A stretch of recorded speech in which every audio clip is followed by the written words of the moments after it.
नमस्कार विद्यार्थी मित्रांनो, डी फार्म असेल तसेच बी फार्म असेल या विद्यार्थ्यांची जी काही सेशनल एक्झाम होणार आहे त्या सेशनल एक्झामच्या दृष्टिकोनातून मार्गदर्शन करण्यासाठी हा व्हिडिओ आहे। या व्हिडिओमध्ये आपण डिस्कस करणार आहोत की तुमची जी काही सेशनल एक्झाम आहे ती किती सेशनल एक्झाम होतात, किती मार्क्सची एक्झाम असते, त्यामध्ये कशा पद्धतीनं क्वेश्चन विचारले जातात, या सेशनल एक्झामचा अभ्यास कशा पद्धतीनं करायचा आहे, कशा पद्धतीनं तुम्ही बुक्स वापरू शकता, नोट्स कशा पद्धतीनं बनवायचे आहेत याबाबत थोडंसं मी मार्गदर्शन करणार आहे। त्यामुळे हा व्हिडिओ शेवटपर्यंत पहा।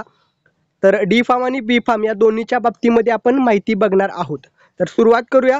लक्षात ठेवा, या ठिकाणी सगळ्यात महत्त्वाची माहिती, तुम्हाला कोणकोणते विषय आहेत याबाबत सविस्तर माहिती आहे। तुमचं कॉलेज सुरू झालेलं आहे ते आपण जास्त डिस्कस करणार नाहीत। थेट वळूया। दोन प्रकारे तुमच्या एक्झाम होत असतात। पहिली तुमची सेशनल एक्झाम होणार आहे आणि त्यानंतर बोर्ड एक्झाम होत असते। दोन्ही प्रॅक्टिकल आणि थेअरी दोन्हीसाठी सेशनल एक्झाम पण होत असते आणि फायनल युनिव्हर्सिटी एक्झाम होत असते।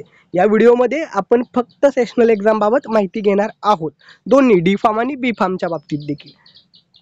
तर लक्षात ठेवा, डिप्लोमा इन फार्मसी डी फार्मच्या बाबतीत तुमच्या सेशनल एक्झाम 2 किंवा मग 2 पेक्षा अधिक 3 सेशनल एक्झाम होऊ शकतात इंटरनल असेसमेंटसाठी। डी फार्मचा अभ्यासक्रम ॲन्युअल पॅटर्न आहे, म्हणजेच काय, तुमची एक फायनल जी बोर्डची एक्झाम आहे MSPTची ती फायनल एक मेन एक्झाम होणार आहे दरवर्षी। तर त्या प्रत्येक ॲन्युअल पर इयरला तुमची किती पिरियॉडिक अर्थात सेशनल एक्झाम होणार आहे, 2 किंवा 2 पेक्षा जास्त सेशनल एक्झाम होणार आहेत। तर त्यामधले मार्क्स कुठले जास्त धरले जाणार आहेत, ज्या कुठल्या 2 एक्झाममध्ये जास्त मार्क्स तुम्हाला भेटतील ते ॲव्हरेज मार्क्स तुम्हाला पकडले जाणार आहेत। तर सेशनल एक्झामसाठी वेळ किती असणार आहे, 90 मिनिटांचा वेळ असणार आहे, म्हणजे साधारणपणे 1.5 तासाचा वेळ दिला जाणार आहे। आणि किती मार्क्सचा पेपर होणार आहे तुमचा, तर 40 मार्क्सचा पेपर तुमचा होणार आहे। आणि यामध्ये कशा पद्धतीनं क्वेश्चन विचारले जातील, लॉंग आन्सर क्वेश्चन असणार आहेत। तुम्हाला 4 लॉंग आन्सर क्वेश्चन असतील, त्यापैकी 3 सॉल्व करायचे आहेत। 5 मार्कला 1 क्वेश्चन असेल, असे 3 टोटल क्वेश्चन। तर तुम्हाला 15 मार्क्सचे लॉंग क्वेश्चन होणार आहेत। त्यानंतर शॉर्ट आन्सर क्वेश्चन असणार आहेत, ज्यामध्ये 6 पैकी 5 सॉल्व करायचे आहेत। त्या ठिकाणी 3 मार्कला 1 क्वेश्चन, 5 सॉल्व करायचे, ते 15 मार्क्स। 15 + 15 30 झाले। आणि 10 मार्क्ससाठी तुम्हाला आयदर MCQ विचारले जातील किंवा फिल इन द ब्लँक किंवा 1 वर्ड किंवा 1 सेंटेन्स अशा पद्धतीनं ज्याचे आन्सर लिहायचे आहेत, अशा पद्धतीचे 10 क्वेश्चन असतील। ते 10च्या 10 प्रश्न सोडवायचे आहेत, ऑब्जेक्टिव्ह टाईपचे क्वेश्चन। यामध्ये मोस्टली MCQ विचारले जातात, जेणेकरून तुमची फायनल ॲन्युअल एक्झामची पण तयारी होईल। काही कॉलेजमध्ये मग त्या ठिकाणी डेफिनेशन किंवा फिल इन द ब्लँक अशा पद्धतीचेही क्वेश्चन विचारले जातात। आता सेशनल एक्झाममध्ये 40 मार्क्सची जी एक्झाम होणार आहे त्यामध्ये तुम्हाला जेवढे काही मार्क्स मिळतील त्या मार्क्सवरून तुम्हाला इंटरनल असेसमेंटसाठी 20 मार्क्स जे द्यायचे ते दिले जाणार आहेत। ज्या 2 एक्झाम, समजा तुम्हाला डिप्लोमाला 3 सेशनल एक्झाम झाल्या, तर त्यापैकी ज्या 2 एक्झाममध्ये तुम्हाला जास्त मार्क्स आहेत ते कन्सिडर केले जाणार आहेत। या ठिकाणी 2 किंवा 2 पेक्षा जास्त सेशनल एक्झाम होऊ शकतात आणि ज्या सेशनल एक्झाममध्ये जास्त मार्क्स असतील अशा 2 एक्झामचे मार्क्स कन्सिडर केले जाणार। सपोज एखाद्या विद्यार्थ्याला 3 सेशनल एक्झाम झाल्यावरती एका सेशनल एक्झाममध्ये त्याला पडलेले आहेत 38, एकामध्ये पडलेले आहेत 38 आणि एका एक्झाममध्ये 35 पडलेले आहेत। तर 38 हे जास्त मार्क्स आहेत, तर ते तुम्हाला धरले जातील। आणि 38 दोन्हीमध्ये म्हणजे ॲव्हरेज पण 38 होतं। तर 40 पैकी 38 मार्क्स पडलेत, ॲव्हरेज पण 38 होतात आणि त्याला परत 20 मध्ये कन्वर्ट केलं जाणार आहे। मग ते किती होतात, 20 पैकी 19 मार्क्स होतात। अशा पद्धतीने ते मार्क्स दिले जाणार आहेत।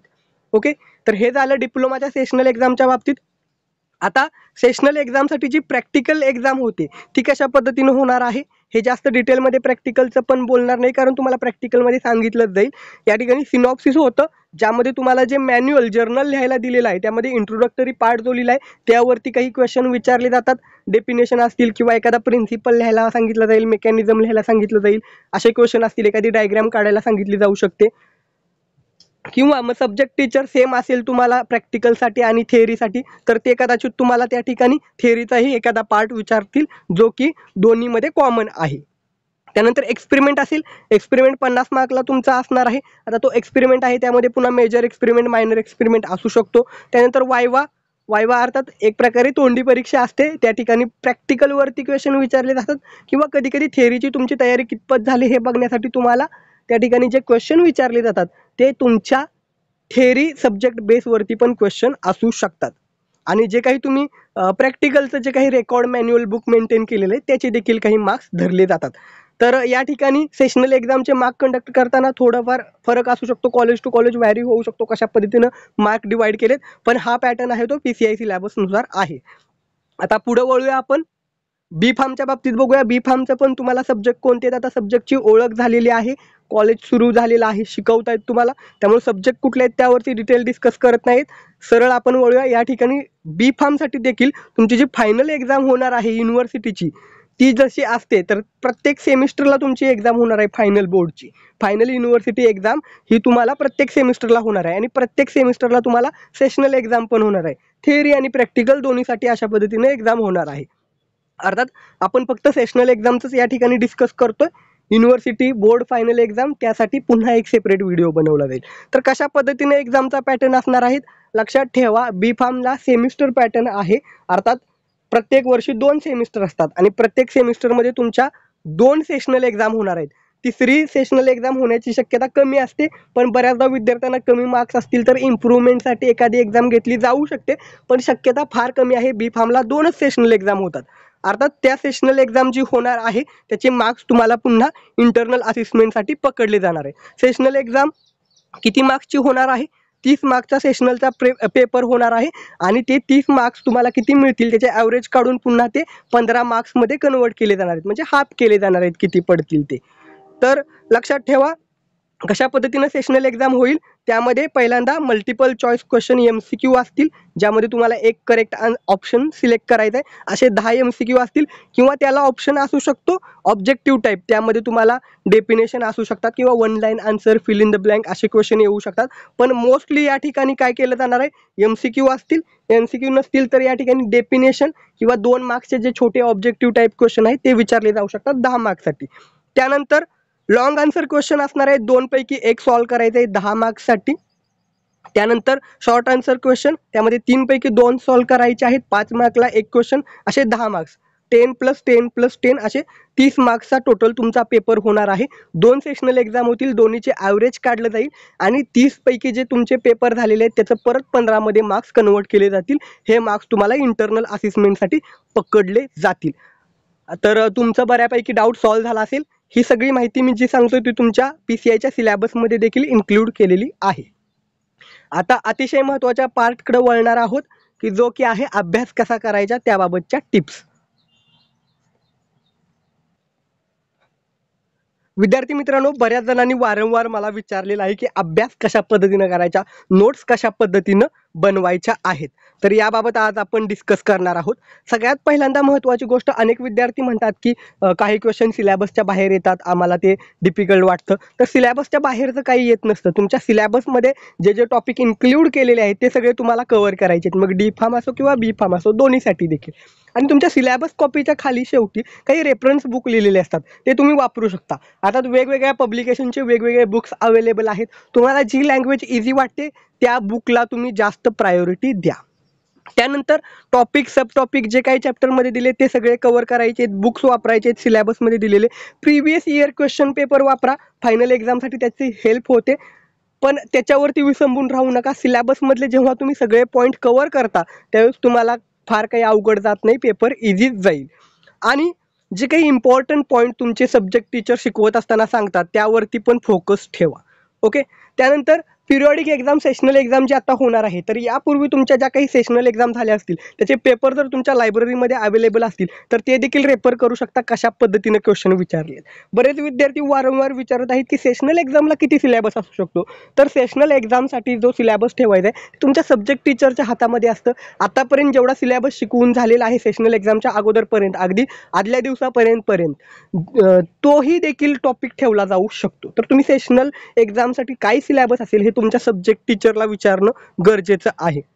अर्थात आता अभ्यास करताना कोणीही बायहार्ट किंवा पाठांतर करू नका. बरेच विद्यार्थी मराठी मीडियम किंवा सेमी इंग्लिशमधून असतात. तुम्ही पाठांतर करू नका, गोष्टी समजून घ्या. समजून घेतल्या की तुम्ही तुमच्या ओन वर्डमध्ये पण लिहू शकता. पण ओन वर्डमध्ये आन्सर लिहित असताना काही महत्त्वाचे कीवर्ड असतात, कन्सेप्ट ज्या आहेत फार्मसीमधल्या, इंग्लिश टर्मिनॉलॉजी ज्या काय आहेत फार्मसीमधले कीवर्ड, इम्पॉर्टंट कीवर्ड, ते तिथं येणं गरजेचं आहे. समजून लिहा, तुमच्या शब्दात लिहिलं तरी चालेल.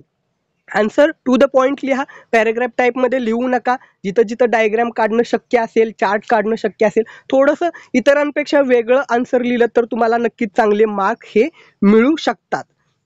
आणखीन एक महत्त्वाचा मुद्दा अभ्यासासंदर्भात. बरेच विद्यार्थी विचारतात की काही सब्जेक्ट समजत नाहीत. तर जो टॉपिक तुम्हाला समजत नाहीये तो तुम्ही समजून घेण्यासाठी, जर एखादा टॉपिक कळत नाही तर त्या सब्जेक्ट टीचरला डाऊट विचारा.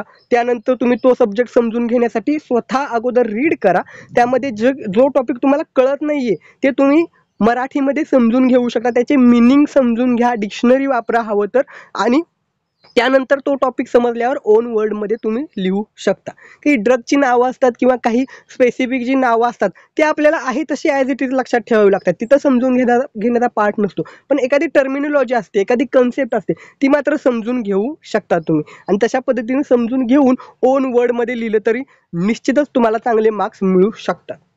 आणि समजून घेत असताना, लक्षात ठेवत असताना काहीतरी ट्रिक वापरा. त्याच्याशी रिलेटेड ते काय आहे अंडरस्टँड करून लिहा. नोट्स बनवत असताना अगदी तो टॉपिक समजून घेताना मायक्रो नोट्स स्वतःच्या ओन वर्डमध्ये तो टॉपिक स्वतःला अंडरस्टँड करून घ्या, जेणेकरून तुम्हाला तो एक्झाममध्ये रिप्रेझेंट करता येईल. बऱ्याचदा काय होतं, ज्यावेळेस आपण पाठांतर करतो त्यावेळेस एखादा पार्ट विसरलो की त्यानंतर बाकीचं सगळंच विसरत जातं. त्यामुळे पाठांतर कोणीही करू नका, गोष्टी समजून घ्या आणि मग ओन वर्डमध्ये तुम्हाला नक्कीच ते लिहिता येईल.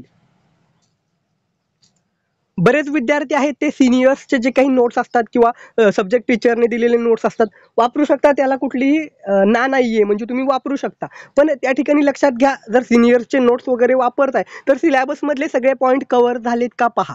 अगदी सेशनल एक्झामला काही नाहीये, पण जी फायनल एक्झाम तुमची होणार आहे, मग MSBT बोर्ड डिप्लोमासाठी किंवा युनिव्हर्सिटीची एक्झाम बी फार्मसाठी, त्या एक्झाममध्ये सिलेबसच्या पार्टवरती क्वेश्चन येतात. तर पूर्ण सिलेबस कव्हर झालाय का याची खात्री करून घ्या. गोष्टी फक्त एक्झाम पुरत्या जर तुम्ही नोट्स वापराल, तेवढाच पर्टिक्युलर टॉपिक, पर्टिक्युलर पार्ट कराल, तर पुढं तुम्हाला जीपॅट सारख्या एक्झाम, महत्त्वाच्या एक्झाम आहेत, तिथं तुम्हाला ती कन्सेप्ट मांडता येणार नाही. बेसिक क्लिअर करा, स्वतःचा स्वतः सेल्फ स्टडी करा, आणि सेल्फ स्टडी शिवाय पर्याय नसतो. स्वतः गोष्टी समजून घ्या. तुम्हा सगळ्यांना शुभेच्छा. बाकी जर काही अजून डाऊट्स असतील तर ते खाली कमेंट करायला विसरू नका. आणि हा व्हिडिओ सर्व तुमच्या डी फार्म, बी फार्मच्या विद्यार्थ्यांसह शेअर करा, जेणेकरून त्यांनाही या गोष्टीची हेल्प होईल. थँक्यू.